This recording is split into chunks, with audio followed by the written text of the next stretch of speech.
शुरुआत में दरअसल हम एक आदमी को देखते हैं जिसका नाम फ्रैंक होता है और इस आदमी को देखकर ऐसा लगता है जैसे इसके लाइफ में अब कुछ भी नहीं बचा है और वो अंदर से पूरी तरह से टूट चुका था। जहाँ वो एक बार के बाहर खड़ा होता है और वो एक लड़की को देख रहा होता है और वो वहाँ पर काफी देर तक खड़ा रहता है, जिसके बाद वो उस बार के अंदर जाता है और वहीं पर वही लड़की उसके पास मिलने आती है। उसके बाद वो उससे ऑर्डर के बारे में पूछती है, जिसपे वो लड़का कोई जवाब नहीं देता और नर्वस होने लगता है और तब वो समझ जाती है कि ये आदमी यहाँ पर क्यों आया है। फिर वो लड़की अपना नाम उसे डैनिला बताती है और उससे कहती है कि अगर तुम्हें यहाँ पर कुछ और चाहिए तो तुम्हें वो भी मिल जाएगा। और असल में डैनिला एक प्रोस्टिट्यूट होती है।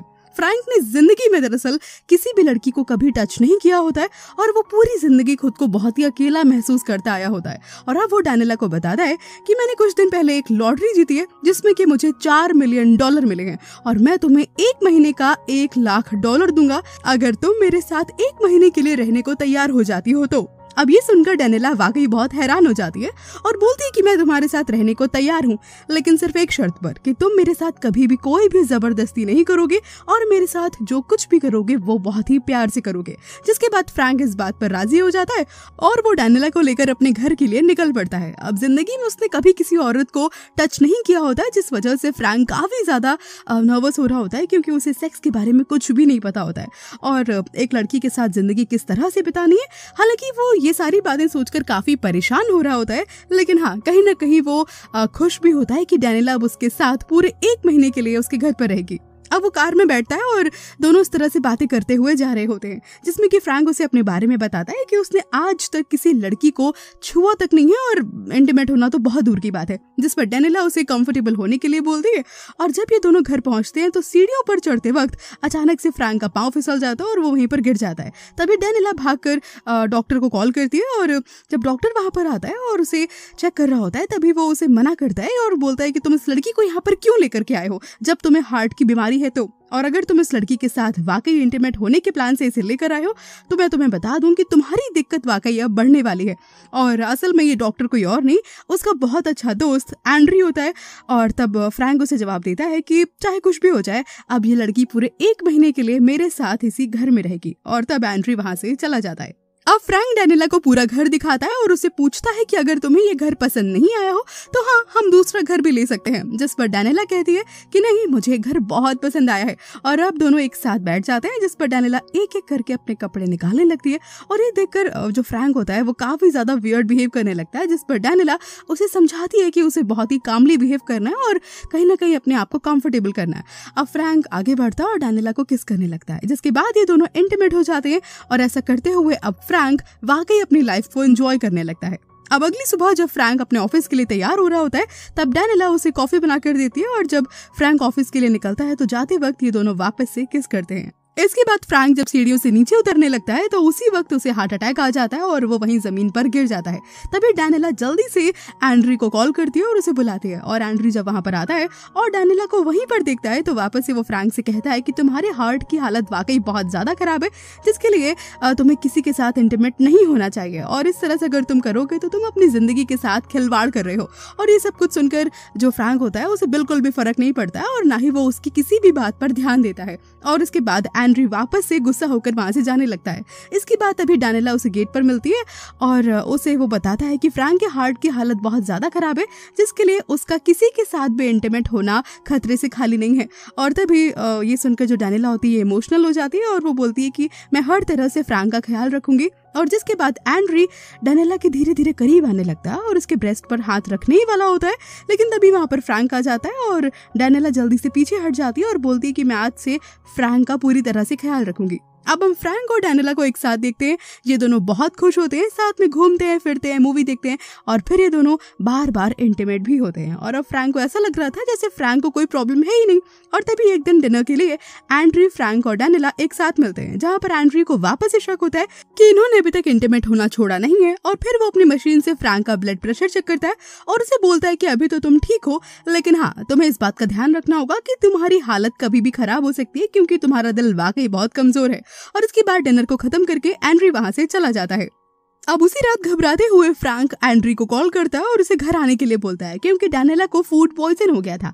और जब वो डैनिला का चेकअप करने के लिए वहां पर आता है तो उसे उसके कपड़े उतारने के लिए बोलता है। और जैसे ही डैनिला अपने कपड़ों को उतारती है तो पता नहीं क्यों एंड्री को अचानक से हार्ट अटैक आ जाता है, जिसके बाद फ्रैंक वहां पर जब भाग कर आता है और डैनिला को बिना कपड़ों के देखता है तो वो उस पर कहती है कि चेकअप करवाने के लिए बस उसने इन कपड़ों को उतारा था। और इसके बाद फ्रैंक जल्दी से किसी को वहां पर एंड्री की हेल्प करने के लिए बुलाता है, लेकिन तब तक एंड्री की वहीं पर मौत हो जाती है। अब अगली सुबह डैनिला और फ्रैंक एंड्री की फ्यूनरल पर होते हैं, जहां पर उसे पता चलता है कि एंड्री की वाइफ 5 साल पहले ही मर चुकी है, लेकिन एंड्री ने बताया था कि उसकी वाइफ को कैंसर है और वो हॉस्पिटल में है। अब एंड्री के चले जाने की वजह से फ्रैंक वाकई बहुत दुखी फील कर रहा होता है और फिर से वो पहले वाला फ्रैंक बन जाता है, लेकिन किसी तरह से डैनिला उसे इंटीमेट होने के लिए राजी कर लेती है और वापस से वो नॉर्मल होने लगता है। अब देखते ही देखते फ्रैंक बहुत ज्यादा खुश रहने लगा था और उसके ऑफिस में भी उसके कलीग्स और बाकी लोग काफी ज्यादा हैरान थे, क्योंकि उन्होंने फ्रैंक को इतना खुश पहले लाइफ में कभी नहीं देखा था और वो बस हमेशा फ्रैंक को ऐसे ही जानते थे कि वो एक सैड और दुखी इंसान है।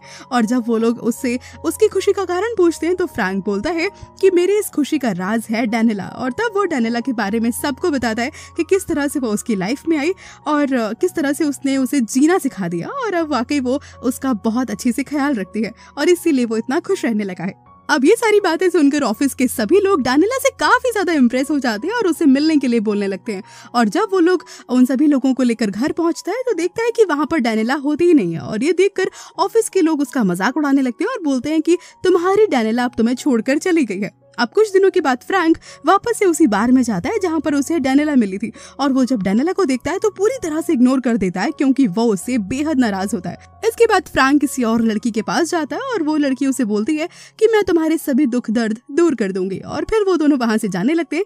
तभी पीछे से डैनिला फ्रैंक को आवाज लगाती है और पहले तो वो उससे माफी मांगती है कि वो वहां से आना नहीं चाहती थी, लेकिन उसकी कोई मजबूरी थी जिसकी वजह से उसे ऐसा करना पड़ा और अगर मैं नहीं आती तो वो लोग मुझे मार देते। ये सुनकर फ्रैंक जो होता है वो बहुत ज्यादा और नाराज हो जाता है और उससे कहता है कि तुम झूठ बोल रही हो, तुम्हारे साथ ऐसा कुछ भी नहीं हुआ है और तुम मेरे साथ सिर्फ इसलिए थी क्योंकि तुम्हें पैसे चाहिए थे।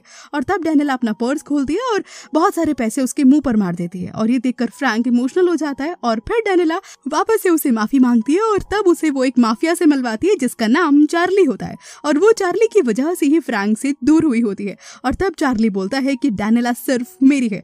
इसके बाद फ्रैंक उससे झगड़ा करता है और किसी तरह से लड़ झगड़ कर वो डैनिला को लेकर अपने घर के लिए निकल जाता है। लेकिन जब वो घर पहुंचता है तो वहां पर देखता है कि चार्ली अपने आदमियों के साथ पहले ही उसका इंतजार कर रहा होता है, जिसके बाद वो उससे एक डील करता है। असल में चार्ली को फ्रैंक की लॉटरी के बारे में पता चल चुका होता है और वो बोलता है कि अगर तुम मुझे अपने सारे पैसे दे दो तो मैं डैनिला को तुम्हारे हवाले कर सकता हूँ। पहले तो फ्रैंक कुछ देर तक सोचता रहता है और इसके बाद वो इस डील के लिए मना कर देता है। अब हम देखते हैं कि चार्ली डैनिला को लेकर वहां से चला जाता है। अब अगली सीन में हम देखते हैं कि चार्ली डैनिला के साथ इंटीमेट होता है, लेकिन डैनिला ऐसा करने से मना कर देती है और वो बताती है कि मैं फ्रैंक से प्यार करती हूँ और अब मैं उसी के साथ रहना चाहती हूँ। जिसके बाद चार्ली बोलता है कि अगर तुम उसके साथ खुश हो तब तो कोई बात नहीं और तुम जा सकती हो। और इसके बाद जब डैनिला वहां से निकलकर फ्रैंक के घर आती है तो देखती है कि फ्रैंक अपने नेबर के साथ इंटीमेट हो रहा होता है और जब वो वहां पर डैनिला को देखता है तो अपने नेबर को वहां से जाने के लिए कहता है। और उसके बाद फ्रैंक डैनिला को बताता है कि असल में उसने कोई लॉटरी को जीता ही नहीं था,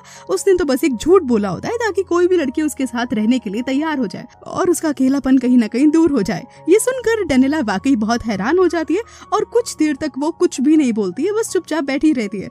लेकिन फिर वो कहती है कि उसे अब फ्रैंक के पैसों से कोई मतलब नहीं है और वो वाकई उससे प्यार करने लगी है। और तब फ्रैंक उसे वहीं पर प्रपोज करता है और शादी के लिए पूछता है, जिस पर वो झट से हाँ कर देती है।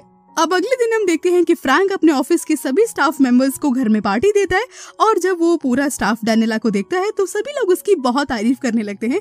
जिसके बाद ये सब देखकर फ्रैंक को भी काफी अच्छा लग रहा होता है कि फाइनली अब उसकी लाइफ में कोई ऐसी लड़की आ गई है जो उसे बहुत प्यार करती है। लेकिन तभी उसी पार्टी के दौरान वहां पर चार्ली आ जाता है और वो डैनिला को ढूंढ रहा होता है क्योंकि डैनिला से उसे मिलना होता है, लेकिन डैनिला वहां पर उसे दिख ही नहीं रही होती है। वहीं दूसरी तरफ हम डैनिला को देखते हैं जो कि फ्रैंक एक ऑफिस के स्टाफ मेंबर के साथ ही इंटीमेट हो रही होती है। और अब ये मूवी कुछ दिनों के बाद अभी शिफ्ट कर दी जाती है और जहां पर हम डैनिला और फ्रैंक को एक साथ बैठे हुए देखते हैं और डैनिला उसे बोलती कि मैं तुम्हारा हमेशा ख्याल रखूंगी और कभी भी तुम्हें छोड़कर नहीं जाऊंगी। और ये मूवी यहीं पर अब खत्म हो जाती है। तो दोस्तों मैं उम्मीद करती हूँ कि आपको इस मूवी की कहानी, जिसमें रोमांस है, लव है, ड्रामा है, सस्पेंस है, आपको ये कहानी जरूर से पसंद आई होगी। अगर आपको ये कहानी पसंद आई तो इस वीडियो को लाइक कीजिए, इसे अपने दोस्तों के साथ शेयर कीजिए और हाँ, इस चैनल को सब्सक्राइब भी कीजिए ताकि इसी तरह से मजेदार मूवीज की कहानी मैं आप तक लेकर आती रहूँ। मैं जल्दी मिलूंगी किसी और बेहतरीन सी मूवी के एक्सप्लेनेशन के साथ। Till then